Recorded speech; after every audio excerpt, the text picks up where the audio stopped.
May mga bagay tungkol sa buhay na dapat maaga mong nalaman bilang lalaki. Walang may utang na respeto sa'yo, hindi dahil gusto mo o anak ka ng boss. Sa kaloob-looban, gusto natin ng respeto. Gusto natin na may bigat ang salita at may halaga ang presensya natin. Ang problema, maraming gusto ng respeto, pero kakaunti ang gustong maging karapat-dapat respetuhin. Tandaan mo, hindi mo makukumbinsi ang tao na respetuhin ka, hindi mo yon mahihingi at lalong hindi mo yon makukuha sa pagrereklamo. Ang respeto ay hindi hinihingi, pinaghihirapan, pinatutunayan ito. Pag-isipan mo, bakit nire-respeto ng lahat ang karagatan? Hindi naman ito humihingi ng atensyon, hindi ito nagmamakaawang respetuhin, pero nire-respeto ito ng lahat. Bakit? Dahil alam ng lahat kung ano ang kaya nitong gawin. Kapag minaltrato mo ang karagatan, may consequence kang di mo magugustuhan. Kahit ang pinakamalaking barko sa mundo hindi kayang balewalain ang dagat. Ganon din sa buhay, kailangan mong maging lalaking hindi madaling balewalain. Mangyayari iyon pag may halaga ka, may kakayahan ka, at pag mararamdaman ng tao na may kulang pag wala ka. At kapag may sinabi ka, ginagawa mo.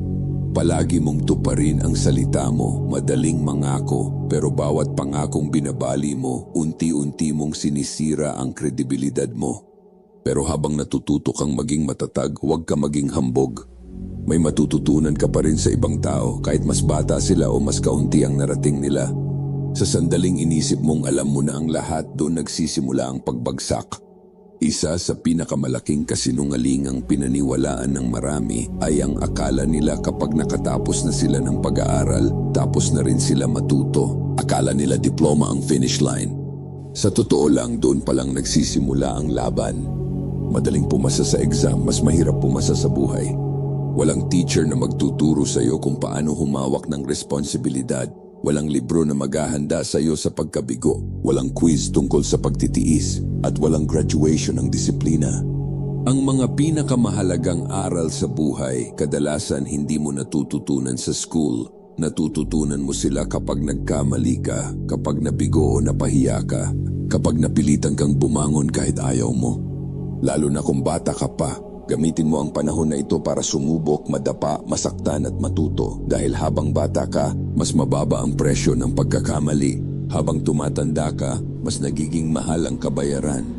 Kaya huwag mong takasan ang mahihirap na bagay. Matuto ka sa kanila. Pumasok ka sa mga sitwasyong hindi ka komportable. Subukan mo ang mga bagay na may posibilidad kang pumalpak. Doon nagmamature ang lalaki. Kaya huwag mong hayaang ang graduation ang maging dahilan para tumigil kang matuto. Dahil may mga taong nakapagtapos ng kolehiyo, pero hindi kailanman nag-mature. At may mga lalaking hindi nakatapos, pero natutong humarap sa buhay.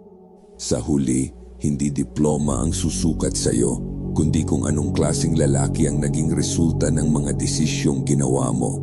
Kapag bata ka pa, may isang pagkakamaling paulit-ulit ginagawa ng maraming lalaki. Ginagawa nilang sentro ng buhay nila ang babae. Bawat desisyon umiikot doon, paano mapapansin, paano mapapasagot. At habang abala silang hinahabol ang babae, napapabayaan naman nilang buuin ang sarili nila. Makinig kang maigi, walang masama sa pag-ibig, walang masama sa paghahanap ng asawa. Pero may mali kapag mas inuna mo yon kaysa sa purpose mo bilang lalaki. Kasi kahit makuha mo ang babaeng gusto mo, ano ang mabibigay mo kung wala kang direksyon? Ano ang maiaalok mo kapag wala kang disiplina? Ano ang matuturo mo kung ikaw mismo hindi mo kayang pamunuan ang sarili mong buhay? Maraming lalaki ang gustong magkaroon ng mabuting babae pero ayaw maging mabuting lalaki. Gusto ng gantimpala pero ayaw nilang paghirapan maging karapat-dapat dito. Kaya bago ka maghanap ng tamang babae, siguraduhin mong tamang lalaki ka muna. Ayusin mo ang sarili mo, lalo ang relasyon mo sa Diyos, at habang ginagawa mo yon may mapapansin ka. Hindi lahat matutuwa sa pagbabago mo. May mga kaibigan na tingin sa'yo weirdo, may kamag-anak na mangungutya. Pero ang totoo, hindi sila komportable sa pagbabago mo. Dahil bawat hakbang na ginagawa mo paabante, pinapaalala sa kanila ang mga hakbang na hindi nila ginawa. Minsan hindi nila sinasadya pero hihilahin ka pa rin nila pabalik, at kapag hindi ka nag-ingat, sasama ka sa pagbagsak nila. May mga pagkakaibigang nabubuo dahil pareho kayong may direksyon. pero meron ding nabubuo dahil pareho lang kayong walang direksyon. At kapag iniwan mo ang dating buhay, minsan pati ilang tao sa buhay mo maiiwan din. Masakit yon, pero bahagi iyon ng paglago. May mga taong nagsasabi, gusto ko lang mag-enjoy sa buhay at walang masama doon. Pero may isang bagay silang hindi naiintindihan. Hindi ka makakaiwas sa sakripisyo kahit anong piliin mo. Lahat ng lalaki may isinusuko, ang tanong lang ay kung ano. Hindi libre ang buhay, may presyo ang bawat desisyon. Kapag pinili mong matulog kaysa magtrabaho, may presyo. Kapag pinili mong mag-scroll kaysa matuto, may presyo. Kapag pinili mong magbisyo kaysa disiplina, may presyo. At kadalasan, hindi agad dumarating ang singil, kaya akala ng maraming tao ligtas sila. Pero isang araw, darating din ang bayarin at mas mabigat iyon kaysa sa sakripisyong tinakasan noon. Tandaan mo, kung hindi ka magsasakripisyo para sa mga layunin mo, ang mga layunin mo mismo ang magiging sakripisyo. At walang mas masakit na pagsisisi kaysa sa isang lalaking alam niyang kaya niya sanang maging masigit pa, pero huli na nang ma-realize niya iyon. Habang tumatagal, makakakilala ka rin ng mga taong pareho ng direksyon mo, mga taong gustong makita kang umangat. Piliin mo ang mga taong pareho ng pinahahalagahan mo, hindi yung mga taong masarap lang kasama, magkaibang bagay iyon. At minsan, para makuha ang mas magandang kinabukasan, kailangan mong bitawan ang ilang tao mula sa nakaraan. Hindi dahil masama sila, kundi dahil magkaiba na kayo ng direksyon. Pwede mo pa rin silang mahalin, pero wag mo talikuran ang purpose mo.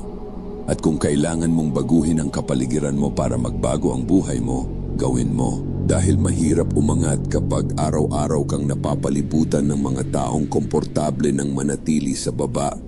May mga panahon sa buhay na magiging mag-isa ka at hindi iyon parusa, bahagi iyon ng proseso. Sa totoo lang, marami ang takot mapag-isa. Ayaw nilang maiwan mag-isa kasama ang sarili nilang pag-iisip.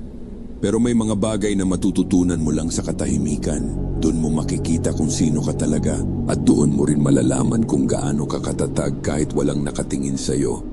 Maraming tao ang gustong makita ang resulta, kakaunti ang gustong gumawa ng trabaho. Kaya huwag mong gawing palabas ang bawat hakbang mo. Minsan ang pinakamagandang ginagawa mo para sa buhay mo ay yung mga bagay na walang ibang nakakakita. Habang ang iba abala sa pag-flex ng buhay nila, abalahin mo ang sarili mo sa pagbuo ng buhay mo. Pag-aralan mo ang pera, sanayin ang katawan, palakasin ang isip, dahil darating ang mga pagsubok at may mga araw na tatamaan ka ng kabiguan. Kapag nangyari iyon, huwag kang umiyak, matuto ka, tumayo ka, magpatuloy ka. Lahat ng lalaking may narating ay natalo rin. Ang pinagkaiba lang, hindi sila tumigil pagkatapos matalo.